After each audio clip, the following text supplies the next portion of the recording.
Hello, welcome to the Texas Truck Channel. My name is Brian, and behind me I have the 2022 Mazda CX-30. This happens to be one of our favorite flavors of Mazda. And just so you know, we've covered this before. We've actually reviewed this car before in depth, a full road test last year in the 2021 model. And not a whole lot has changed. So we're not going to do the technical review that we did last year, but we are going to show you what we have here and the features that we have on this one. This has the 2.5 liter turbo paired with a 6-speed automatic. It's an in-house developed 6-speed auto that Mazda has. And it shares the same nose that you're used to seeing on things like the Mazda 3 or the MX-5. The CX-5. So this is actually a Mazda 3 on stilts, and it has some cladding on the side. Actually uses the same platform and chassis unmodified from the Mazda 3. And we like it, honestly. I think it's a better use of the platform than the Mazda 3. The Mazda 3 is great, but it's also trying to look kind of hot hatchy, whereas this gets away from that and it really fits the character of the car. I'm not saying the Mazda 3 is bad, I just think it really works here. The power plant works here, the all-wheel drive system works really well, and it's actually really playful to drive on a back road. You can still get lift off, oversteer, and it still boogies really well. Now, this is not a revving engine. We've covered that before. This is definitely a torquer, and that's the goal. This is also the same motor you find in the CX-9. So when you cut the weight out of a 3-row and put it in here, it hauls. That's really good. So let's talk about the exterior real quick.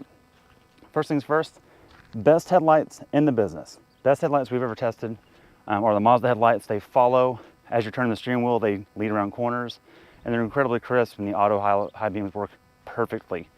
This one has the black painted wheels. This is actually the top trim. It's a premium package. And this emblem here doubles as the radar cruise control. We really like that a lot. But coming around, you've got roof rails. This is something you don't get on the Mazda 3. They're not this bright colored accent. You have roof rails, you can actually put attachments, you can do bike racks and that kind of stuff. In the back, you can haul kids. I've had mine in here. That does look tight, but it's surprisingly functional. There's actually a lot more leg room with this detent in the seat, so people can get back here really well. So as you can see, we have the Skyactiv G Turbo. And we also have a giant hatchback, which is great. Think of this as a more premium hot hatch. I think that's the best way to consider this. You also have the Bose subwoofer right in the tire in the back. Spare tire is actually a Kenda. We've had Kendas before. Back in my old drifting days, I ran Kendas for a while, and those were actually really underrated tires. We're very happy with them. On the hatch, it's a power lift rear gate, and you can lock it with your remotes and the keys in your pocket. You can lock it by hitting that button right there, which is nice. So we're just gonna close it. Let's check it out under the hood real quick. All right, under the hood we have the tried and true Skyactiv G Turbo. We've covered this motor before. It's in the all-new CX-50. It's in the CX-9, the CX-5. It's in the Mazda 3. It's great. It just works. Again, gets the job done, and really no complaints there. Let's check out the interior. Okay, moving to the interior, we have this beautiful, beautiful layout. This is actually a black leather with brown accents. I don't know if the camera's gonna catch it or not, but this armrest is brown, and the stitching is brown over black seats. Looks really good. You have this control panel on the left. You've got hill ascent control. You've got a secret cubby, which is actually great for the key to go into or other things. This one has memory seats because it's top trim. And you've got a nice handy off button for the radar system that goes around the car, which is nice because sometimes you don't want that thing on all the time. You just hit a quick button and it's off. One other thing we like, auto up and down on all 4 windows. Every other brand, take note, that's how you should do it from now on. These seats are comfy for every body type that we've had in here. I am 6'4", way too many pounds, and I'm very comfortable in here, no complaints. Craig is skinnier and shorter than I am, and he is very comfortable as well. The gauge cluster is really cool. One thing I don't like is it will incessantly beep the fasten your seatbelt light no matter what you do when you turn it on, unless your belt is already buckled before you start it. It's kind of silly, but you know what, not a deal breaker. We have a analog gauge on the left. While the back is digital, there's an analog dial, and that's for the tach. Speedo in the middle, and that is configurable. You can hit the info button here on your steering wheel and change that to show information in the middle or your radar guidance when that is on. Up front here you have the same navigation from last year. It is an Android-based system and it works great. It's controlled down here by the info knob and your volume's on the right. You can scroll this knob around to do different things. It does have wired CarPlay and wired Android Auto. Go to an electric parking brake, auto hold, and then your sport function here. One more thing to point out is that this is a giant bottle. I was worried about it fitting. It fits just fine. It does block the HVAC a little bit.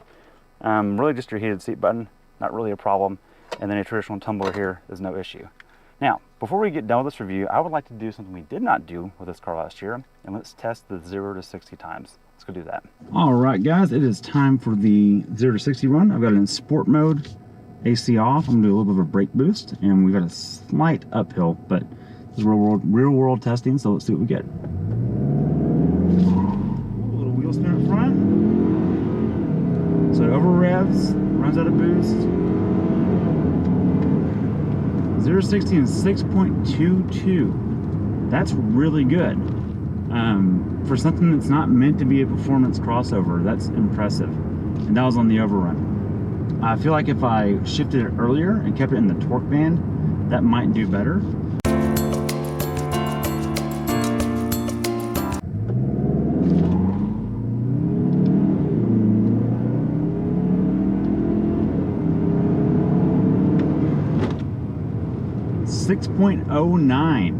.09. Okay, so when you shift early, you know, the transmission is not rocket fast, but it is quick enough.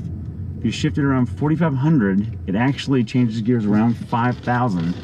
It's 6.09 to 60. That's really good. Unprepped surface, we're not on a drag strip. This is just a real world testing. I'm a heavier driver, we've got car seats in here. Bravo, Mazda. I'm really pleased with that. All right, all that out of the way. Thank you for watching. We're sorry Craig couldn't make this one. He's getting busy for an upcoming feline convention he's got to participate in. But we're glad you're here. Be sure to subscribe, drop us any comments if you have any questions about the CX-30, and we will be sure to answer them as soon as we can. Thanks for watching. See you next time.